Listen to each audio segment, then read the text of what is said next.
he doing? I find it best not to look.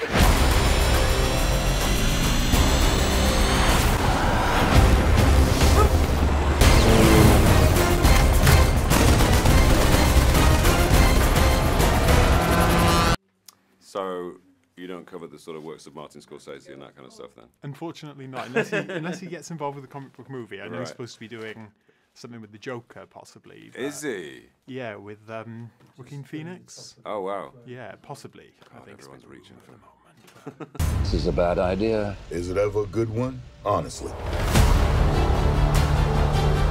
He's not just some observer. He's an assassin. I don't trust anybody outside of this room.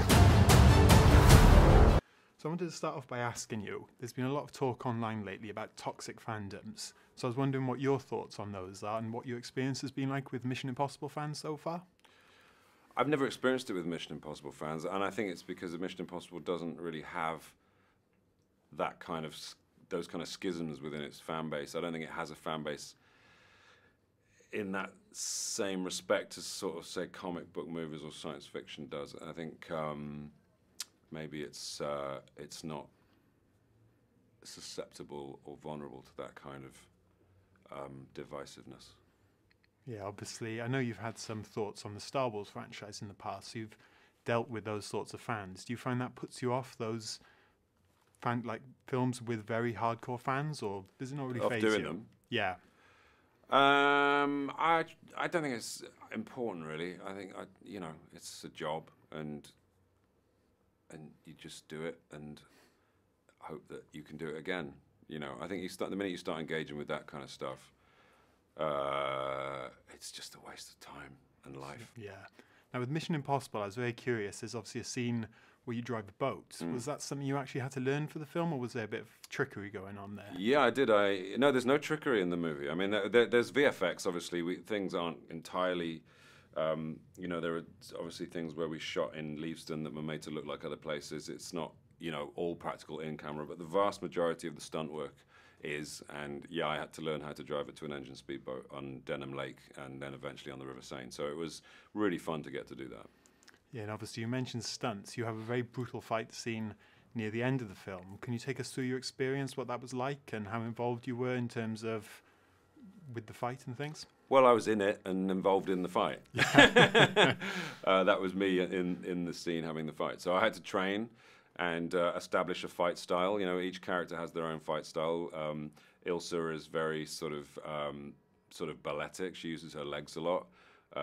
Tom uses a lot of upper body work and is quite technical. Solomon Lane is clinical when he fights. Henry's like a sort of blunt object, and Benji's kind of a bit more chaotic and scrappy. He's not a fighter. That's not his job within the group. So when it comes for him to do that, it's a little less composed, a little less precise. And so we all learn our own fight styles, and then the fights are choreographed with the stunt team. We work with the stunt team, and then we work together, and then we shoot them. And they usually take days to shoot to get right.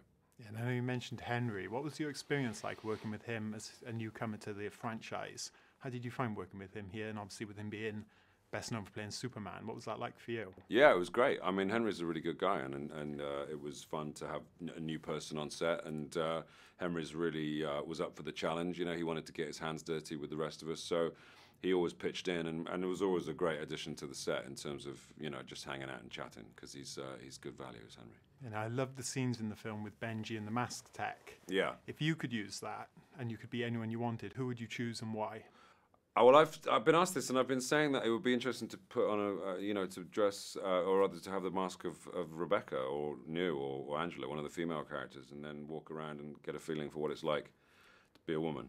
And it might give us all a little bit more perspective and help us through this social awakening we're going through. It might help us understand it all a little bit better. I think that's the problem with most guys. Most guys, they don't have any empathy when it comes to the experiences that women have every day. And maybe a bit of mask work would assist that. Now, looking ahead to the future, what do you hope comes next for Benji? Obviously, he had a little more of an action-packed role in this film, but where would you like to see him go next, ideally? I don't know. I mean, it's great to just see him evolving. I'd like to keep him sort of moving forward and have his experiences impact on his behaviour and how he is in the field. I hope he stays alive. Yeah. Who's to say he survives this one even? I know you recently missed out on a role you were quite passionate about of Wee Hughie in The Boys, and I was wondering how you felt about that. And were you disappointed to end up not landing that role? No, because I was never up for it.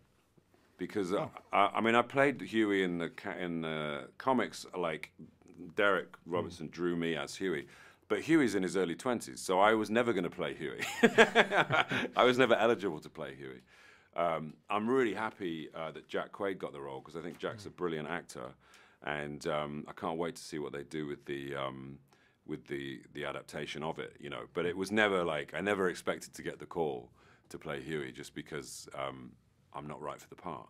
But it's a fantastic book, and Carl Urban is going to be great as Butcher. So it's exciting to get to sort of sit back and watch it, and I'm very honoured that I was sort of immortalised as a comic book character as well. You know, I never asked to be. Derek just did it for shits and giggles, and I was kind of super chuffed. Now, my fiancée is a huge fan of yours, and she wanted me to ask you if you could pick any of your characters from the Cornetto Trilogy to be a superhero. Who do you think would make the best superhero, and what would their powers be?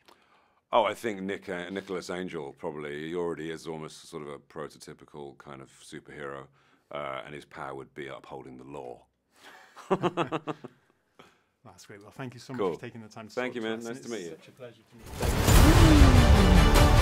Which way, Benji? Turn left! Go, go, go, go! What are you waiting for? I'm jumping out a window! Oh, sorry. Good luck.